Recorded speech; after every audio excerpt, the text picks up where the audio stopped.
My parents say my sister never learned boundaries because she had cancer, which is apparently why she slept with my boyfriend, and why I should get over it. Posted by You Lost Papaya 9278. My 25F father married my stepsister's 23F mother when I was 4 and she was 3. We've lived together most of our lives and are a family. She and I were extremely close. She developed cancer when she was 14 and was sick for about 2 years. She's since made a full recovery. During that time, my parents became understandably overprotective. They also asked a lot of me. I quit my extracurriculars so I could get a job. The money went towards her medical bills, and so I could drive her to appointments. I didn't go to dances, and any fun activities I did needed to include her. I did almost all of this willingly, the exception being having to quit my high school volleyball team. I did throw a bit of a tantrum about that, but was swiftly punished. And I think having one emotional breakdown was pretty chill given the circumstances. Anyhow, I go to college and meet my ex, we'll call him Ben, when I'm a junior. We fall in love. He and I move in together when we graduate, so we've been living together for about 3 years. We were serious until July when I walked into my bedroom and saw him fucking my sister. I broke it off, tears were shed, he moved out, etc. My sister apologized at first, but then backed off. I thought she was giving me space, but last week she called and asked if we could meet up. She told me that she and Ben were in love, and were just telling me as a courtesy before they started posting photos online. Distraught, I left her in the restaurant by herself and did not pay my portion of the bill. She later Venmo'd me asking for the money. She told my parents, who then called me to their house, telling me how disappointed in me they are for not supporting my sister's relationship with Ben. They brought up the fact that because she had cancer as a teenager, she never learned proper social etiquette and has a hard time meeting people. I don't buy this, in part because I've seen her socialize just fine, and since we spent a good chunk of the time she was sick together, that would also mean that I should have bad social skills as well, by that logic. They then told me that if I don't accept my sister and Ben's relationship, they may have to go no contact with me. I reminded them that I'm also their daughter and they should understand my point of view, but they are adamant that this is about me being jealous of her. For the record, I'm not jealous of her. I'm not upset that Ben picked her over me. I'm sad about the end of the relationship and do feel betrayed, but Lord knows that I don't want to be with a cheater. What I'm upset about is the fact that my sister chose Ben over me, that she slept with Ben knowing he and I were in a long-term, committed relationship, and continues to be with him knowing how much it hurts me. Now no one in my immediate family is talking to me, and I'm getting messages from aunts and uncles and cousins telling me that I'm an asshole and a selfish bitch. Edit, thank you everyone so much for your comments. This has gotten more attention than I expected, and I'm having trouble keeping up, so if I don't say thank you, then thank you. I've been given a lot of food for thought. While I've had moments where I've been resentful or upset about my teenage years, I've always thought that I did the right thing for my sister and for my family. And that time wasn't all miserable. I was very close to my sister, and we made things as fun as we could. But I didn't think of it as an abdication of my parents' responsibilities, or that they were doing wrong by me, which many of you pointed out. I definitely have a lot to think about. Thank you again for making me feel less crazy about all of this. Update. Sometimes you can only laugh.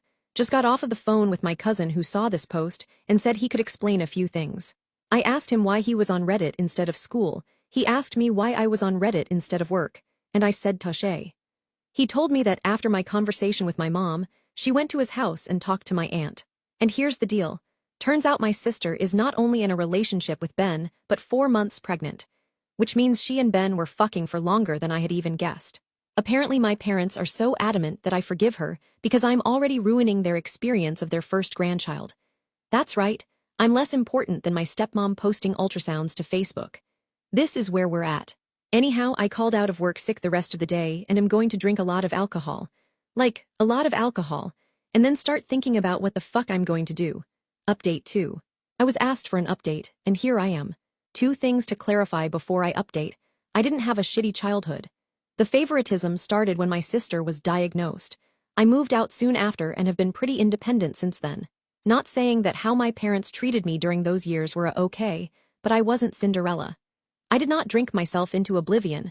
I had 2 white wine spritzers, but I appreciate the concern from folks. Anyhow, the update. I got in touch with my sister and asked her to meet up again at a park, no bill involved.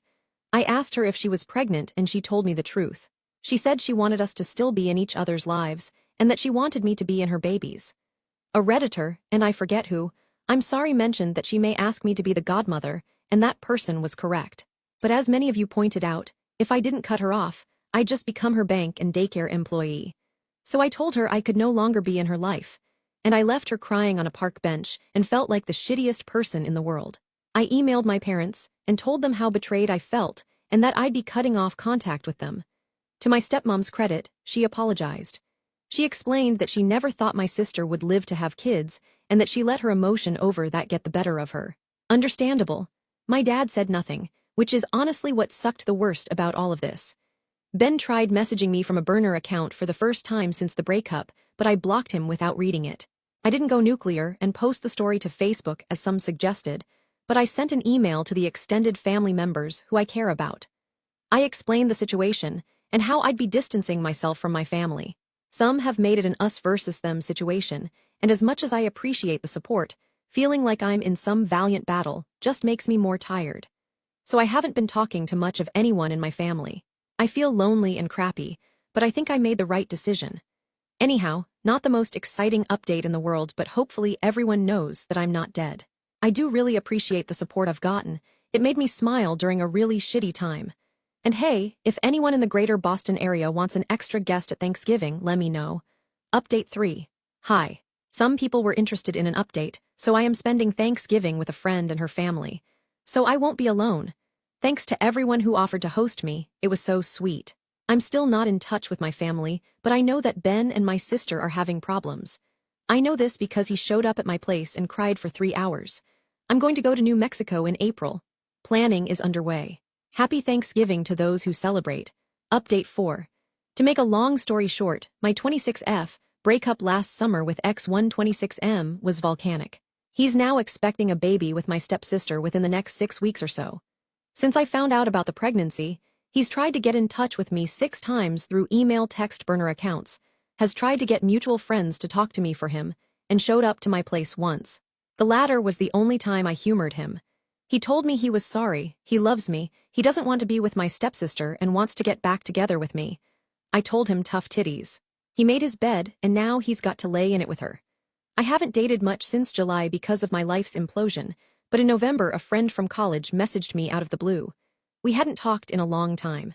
He 27M, referred to as X2 for the rest of the post, and X1 were good friends, but had a falling out over something fantasy football related the year after we graduated, and I stopped talking to him out of solidarity, or whatever. Anyhow, we go on a date, we click. We go on a few more dates, we become exclusive in early December. I was feeling really hopeful about this until this morning. I was supposed to meet X2 at a New Year's party last night. He got there before I left the house and texted me saying that X1 was at the party and asked whether I still wanted to come. I declined and went to another friend's house and have a pretty good time. I tried calling X2 at midnight, but he didn't pick up. I didn't think much about it. Anyhow, I go to bed late, and when I wake up this morning, I have a message from X2 saying we're done. I couldn't even respond because he'd blocked me everywhere. I talked to a friend who was at the party the two ex were at last night, and he said the two of them had spent a good chunk of time chatting with each other, but he didn't know what they were talking about. I'm not close with anyone else who was at the party, so I don't really have anyone else to ask. Like, okay, it was a 2-month-old relationship. I'm sad, but I'm not bereft. But the paranoid part of my mind is really concerned that X1 said something that resulted in X2 becoming X2. X2 has made it abundantly apparent that he doesn't want to talk to me again, and I don't want to push that boundary. But I'm so confused. I could contact X1, but I get the feeling that will open a floodgate of drama. I could also try talking to other mutual friends to see if they've heard anything, but I also don't really want to spread this as a rumor if it wasn't true. I don't know. I'm at a loss. Any advice here? I'm spiraling thinking that my ex is going to try to ruin every relationship I have for the rest of my life. Update 5. My last 2 partners have cheated on me. The first was a very serious relationship. We lived together, we talked about marriage and buying a house.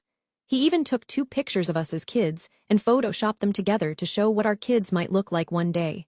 The result was terrifying but hilarious, and I had it as the background of my phone for a month. I walked in on him sleeping with my stepsister. Now she's pregnant, due in the near future, and he's with her. I know he's not happy. I know he regrets what he did. I know that he loved me. And none of that stopped him from fucking my stepsister in our bed. I've spent so long now being upset at her, and writing him off as just a bad decision that I wasted time on, but now I find myself mourning what we had. My stepsister and I grew up together and have loved each other most of our lives, so it felt like that was the betrayal. But he and I chose each other. Out of all the people on the earth, we looked each other in the eyes, committed to each other, and made the promise to stay faithful. And he lied, and he lied, and he lied, and he lied. And he let me go on loving him while he lied. And then a few months ago another guy comes into my life, and for the first time in ages I felt hopeful. I thought to myself that maybe I could actually move on and live my life.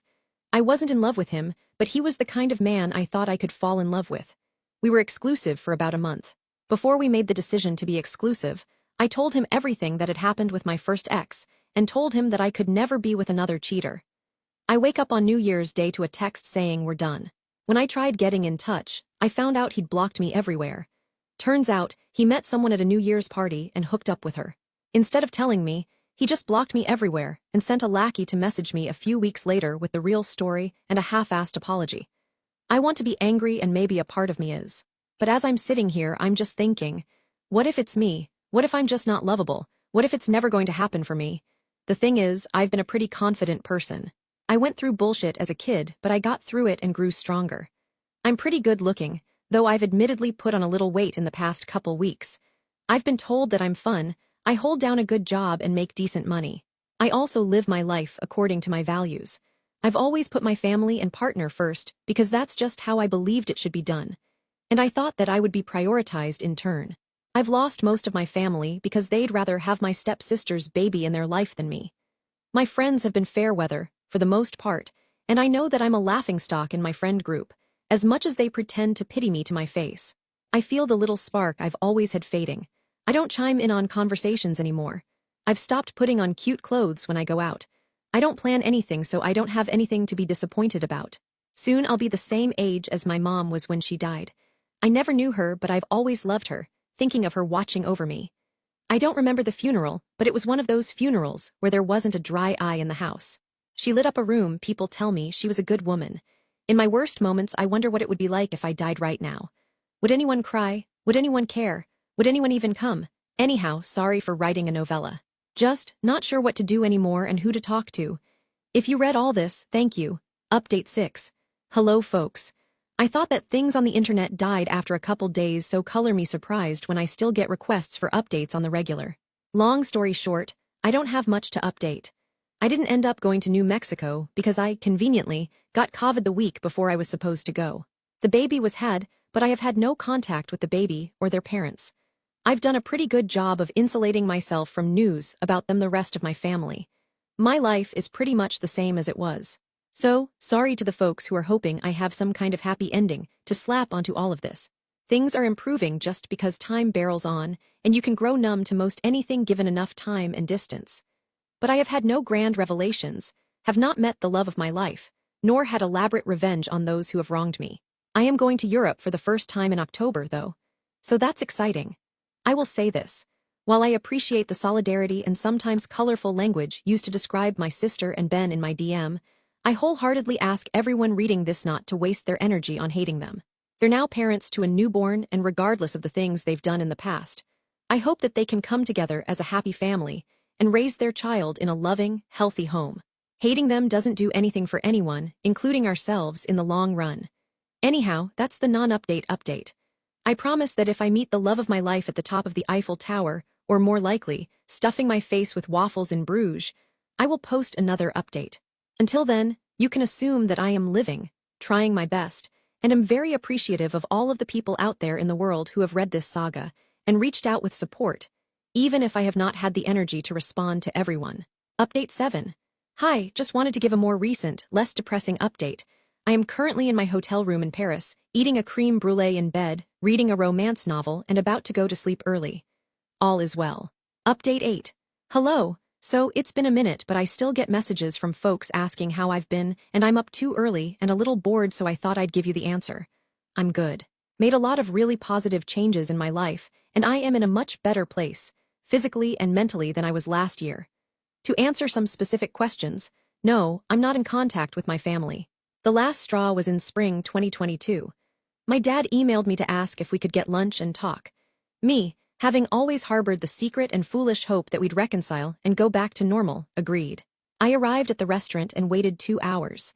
When my server gave me a free dessert on the house with a pitying look, I called it and went home. Later, I got an email from my stepmom, which I'm sure was full of excuses, but I didn't read it. But the really positive outcome of that was that made me realize that I needed to move far away and not come back. Which I did. I'd always been really scared to move away from my family, but since I don't have one anymore, I ended up somewhat spontaneously moving halfway across the country. The spontaneous move was stressful and expensive, but I can now say that moving was one of the best decisions of my life. I ended up reconnecting with an old friend and falling in with her friend group, who are the loveliest people. I've never felt safer or more supported, and I feel so lucky to have them in my life. And it's less humid here. That's a big win. One of our friends is a counselor who helped me find a therapist that I really click with. And it took a few tries and a therapist who didn't immediately want to do CBT with me, which just isn't my thing. But I found someone I really connect with. I'm now doing IFS therapy, and it has really changed my relationship with myself and helped me realize all of the hurt and pain I've been holding onto and start to heal. So, y'all were right, and I needed to go to therapy. Give yourselves a pat on the back for that one. I also got diagnosed with depression and am taking medicine for that. It was a bit hard to stomach as someone who always saw her value as being the happy person who takes care of everyone all the time. But it turns out that sometimes when your needs aren't met as a kid, you end up becoming the happy person who takes care of everyone all the time because you're afraid that if you show the slightest bit of unhappiness, you won't be loved anymore, and that's fucked up. I also met a guy. And I know you're all saying, Papaya, no, your decision-making around men cannot be trusted. But I assure you that he's different. Instead of rolling his eyes when I'm feeling off, he'll either just quietly lay on the couch with me or go for a walk, or he'll say really dirty things to me in his spot-on Kermit the Frog voice until I'm laughing so hard I can't focus on anything else. And bonus, he's far too busy painting D&D minis to find the time to cheat on me, so I'm not even worried about that. I did have to invest in a somewhat elaborate Renaissance fair costume, which is not something I had imagined for myself, but I'm having a great time. I'm gonna marry this dude someday. As for Ben and my sister, as far as I know they're still together. Every so often she tries to get in touch with some manner of burner account, but I ignore all of it. I'm still bummed that I'm not going to be a part of my nibbling's life, and I do, honestly, still really miss my family. But I know this is right for me. Sorry I don't have any salacious info on them, since I know you're all really here to hear about their karmic downfall or whatever. But on my end, things are good. Better than they were before I found out I was being cheated on. My current life is built on real contentment, not fear disguised as shallow happiness. It's not perfect, and I have a lot of problems that I'm working through, but I'm proud of myself and I think my mom would be, too. So that's the update. I think it's going to be my last one. At least on this account. Thanks Reddit for supporting me and making me smile through some of the worst, weirdest points in my life. May you, too, be blessed with internet strangers who cheer you on and offer to sabotage the lives of the people who do you wrong. Update 9. I'm engaged. When I told not to contact her family, I wasn't planning to, but they already found out because the internet is a menace. My dad's apparently having a total hissy fit because my fiancé didn't ask his permission. Oh well, sucks to suck, I suppose.